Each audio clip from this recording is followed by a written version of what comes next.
everyone, welcome back to another video with Rick of the RBT. In today's video, I want to discuss some different ways that you can advance your career as an RBT.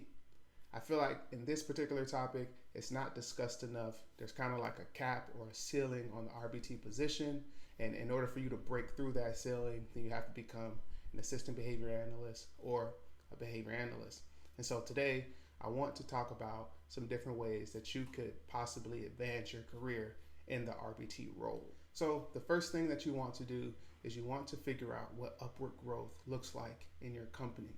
And so how you can go about this is you can ask the superiors, you can ask the people in administrative roles, what does upward growth look like? What is the next position above the RBT position? Is it a lead RBT position? Is there a specific tier level to the RBT positions, like a level 1 RBT, level 2 RBT, so on. And if not, then try to figure out if you could be the first person to introduce one of those new positions and take on that new position. The second thing that you want to do is you want to identify your goals. And so what this looks like is you identifying what your long-term goals are. What's the end goal, right? And once you figure out what your end goal is, you want to kind of break that down even further, and you want to figure out what your 1-year goal is. So where do you want to be 1 year from now? And figure out your 3-year goal, figure out your 5-year goal, 7-year goal, 10-year goal, right? And you break that down even further. So now that you have your 1-year goal, 3-year goal, 5-year goal, figure out what steps you have to take to reach those goals.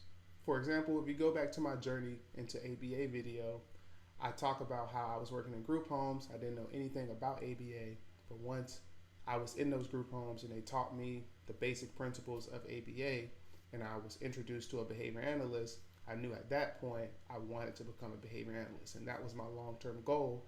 And so I went through the necessary steps to figure out how to become a behavior analyst.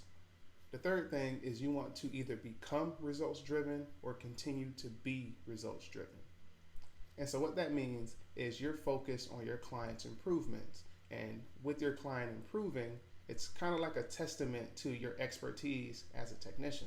And so if my client is constantly acquiring new skills and they're generalizing them and maintaining them, and we're seeing those significant drops in inappropriate behaviors, then again, that's a testament to your expertise as an RBT, and those things don't go unnoticed.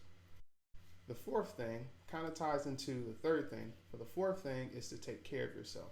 And so with you being results driven, with you taking the time to make sure that your client is constantly improving, you want to make sure that you're constantly improving as well, and that you're taking care of your mental health, your physical health, and your emotional health. And so if you're able to be at 100%, then you're able to give your client 100% of your effort.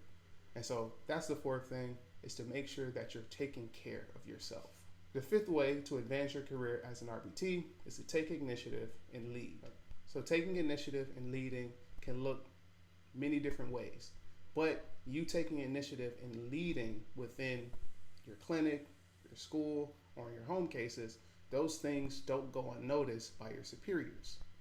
And so the different ways that taking initiative and leading can look like is when you're discussing program modifications with your BCBA, then you're backing what you're saying by research. That shows your BCBA that you took the time to research what you're bringing to them, and that is a green flag to us as BCBAs. Another way is taking initiative and leading group social activities. So this can be circle time, this can be social group hours, this can be physical activities, but you taking the time to, one, bring everyone together for these social group activities, but also leading them. Another way is communicating with everyone that's on the treatment team. So as your BCBA, if there's other technicians on the team, collaborating, communicating with them. If there's other stakeholders on the case, communicating, collaborating with them. That is another way to take initiative and lead. The sixth way to advance your career as an RBT is to continue your education. So attending continuing education courses, listening to podcasts, or finding different YouTube channels to listen to in your leisure. Now, if you can afford it, then I would say go back to school and earn your degree. Earn your degree in whatever aligns with your goals. Whatever that long-term goal is, go back to school and earn a degree in that particular field. So the seventh way to advance your career as an RBT is to find local ABA support group meetings. And so you can find these meetings online.